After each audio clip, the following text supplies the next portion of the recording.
નમસ્કાર. માં.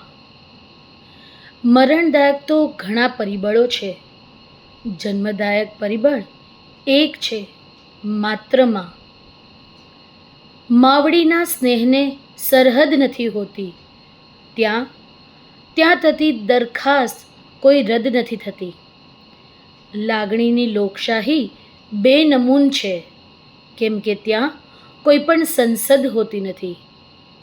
હું મજામાં હોઉં છું, મુજમાં મજા હોતી નથી. દોસ્ત, એનાથી વધુ કોઈ સજા હોતી નથી.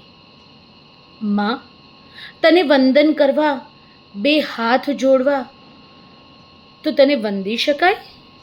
ના, સ્પંદન એ જ વંદન. હે માં, તું ઉત્સવ છે, તું જ ઉજવણી, તું જ અભિલ ગુલાલ. ગયો સમય તું જ, વર્તમાન તું જ, અને તું જ આવતીકાલ. વહ ખુદા, વહ ઈશ્વર, वह हरि ओम बन जाती है जब औरत माँ बन जाती है, जब वो मोम बन जाती है. माँ. अस्तु.